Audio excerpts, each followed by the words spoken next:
So I've been thinking about what is it about Superman that lends him to being more successful in television than with films, and the answer bizarrely came to me when I was working on the All-Star Superman re-upload, where Batman is about trauma. Superman is not about how a single event can change someone, he's about the experience of everyday life, everyday values. When people would talk about All-Star Superman, the scene that's often referred to is the goth girl scene, and if you go back to Action Comics issue 1, Superman wasn't about an alien god, it's about someone intervening in grounded daily injustices, like stopping a wife beater and saving someone who was wrongly sentenced. Furthermore, the classic Lois and Clark dynamic was immediately introduced to present a humble past, present, and future reality to Superman. In Superman movies, pretty much immediately after the first one, there's a trap for producers to assume that the selling point of the character is his powers, where he always has to fight something significant. It can't just be the drama of a likable person dealing with grounded issues, and the godlike superpowers is just a mere property of that focus. However, with television, there isn't the expectation for Hollywood spectacle. The selling point is that we're invited to live with the character every week.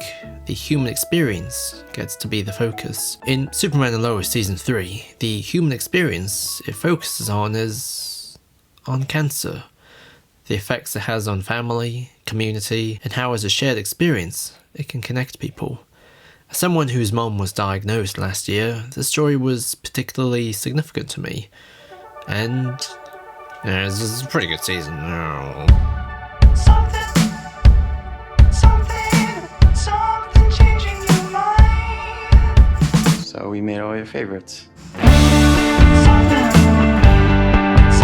I say it's pretty good because for the first time, the melodrama actually finally irritated me. Superman and Lois always had people yelling at each other to the point that it seems like the relationship is finally over, but then they patch things up in the morning because that's just life, and I always found that really soothing to watch. But this time, the way Jordan just gets on, I can't take it. I can't take it anymore. So after the breakup with Sarah, in which during their time together, she totally cheated on him, we don't just move on and let him just focus on discovering and learning his powers with his dad and let him be friends with Sarah, which is how we start in the season. Yep. No, he has to cry about her all the time and get into trouble for saving too many people, and then let him receive the biggest bollocking when he anxiously boasts for a second, in which no one can hear. Maybe there is someone out there our age. If so, guy's a total badass, right? But goggles? Because after being shit on by everyone, he kinda needs a win. He is then disallowed from using his powers. What? Sarah is weird. On one hand, I get and kind of appreciate the desire to show young people dealing with mental health problems and the message of self-love, but at the same time, there are moments where the way she phrases her side is so bad that it feels like straight up sabotage from the writers. I'm trying to make things better, and it feels like you're trying to drag me down.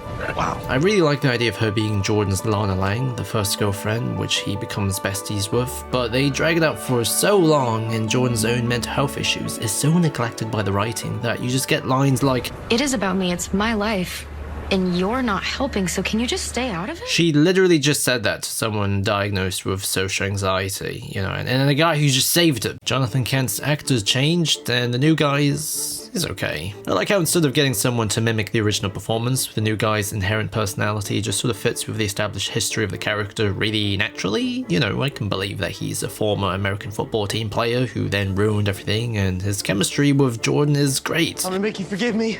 I'm ruining the football season, coach. It's just that his voice and face is so different that I can't help but to stare whenever he's on screen. I sort of enjoyed the whole working at the fire station bit with Kyle, but it's also another part of the season where you watch someone get shitted on all the time. What? Kyle and Lana got divorced, so now he gets together with Chrissy, which is cute. It's two likable people living their life, and Kyle finally finds out Clark is Superman, which was great, even though they could have done more with it. Unfortunately, it leads to another point of annoyance where he gets mad at Chrissy for keeping it a secret, even though, dude, is Superman. What? By the way, I really appreciate you not lasering my ass. John Henry Irons is great. He's dealing with both being a single dad and is also on a warpath against Bruno Mannheim, the guy who killed his alternate universe counterpart. So he's like the bad cop to Superman's good cop, which is adorable. Natalie's Romeo and Juliet romance subplot with Mateo I thought was cute because they were smart enough not to drag it out and they kept him as a good kid in the end. Wait, does this mean I'd go to the DoD Academy? Where Mateo just enrolled in that. And Sam Lane is still my goddamn favorite character. Seriously?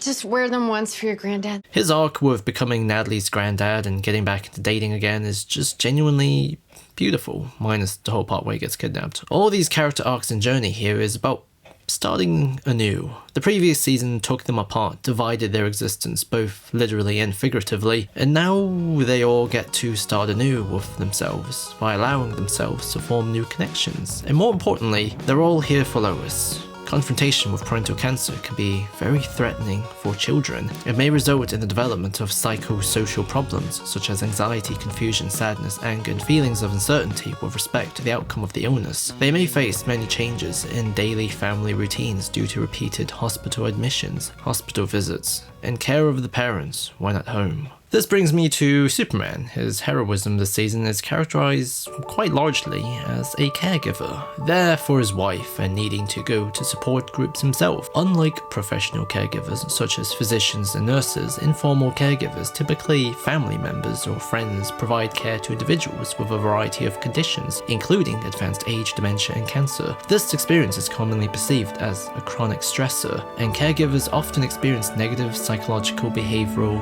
and physiological effects on their daily lives and health.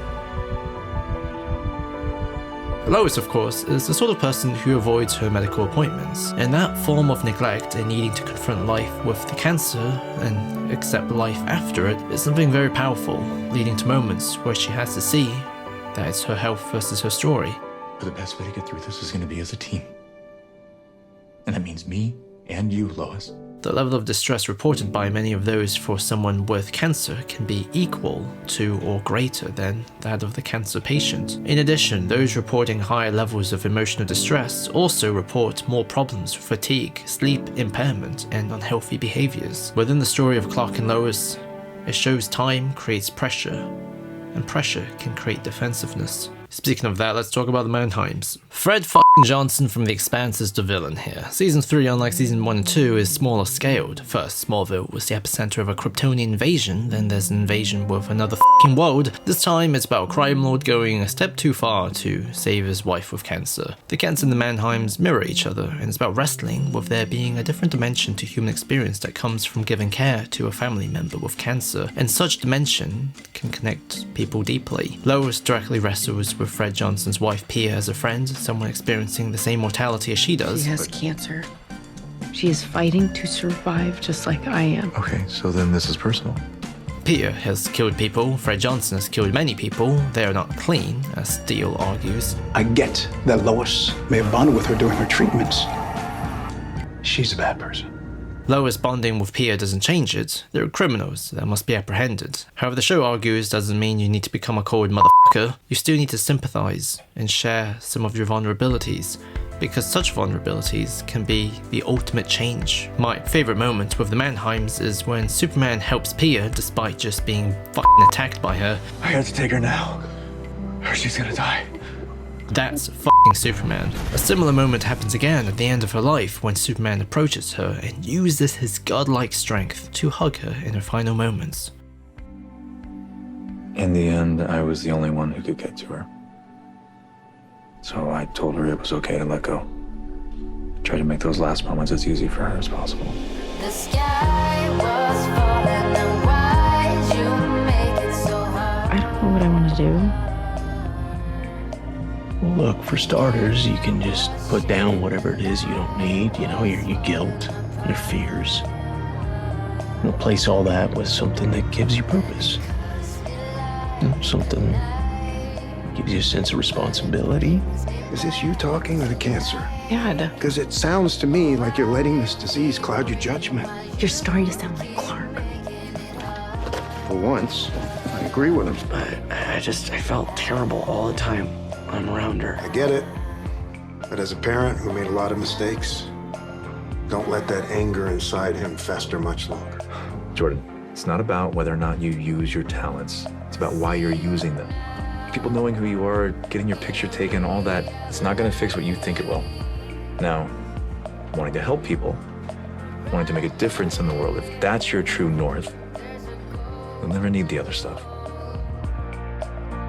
Superman and Lois is not just a great super duper hero show, it's a really adorable little drama about the lives of a small town, where likable characters who will certainly yell at each other, but they're also just as certain to get on with it. The center of the show is a drama about learning to balance your responsibilities through honesty, communication, and trust. It has crazy twists, beautiful redemption arcs, every character is treated with nuance and wit. It understands that the interplay between superpowers and the mundane is more important than flying for Superman, and I think as time passes, the appreciation for this show will grow.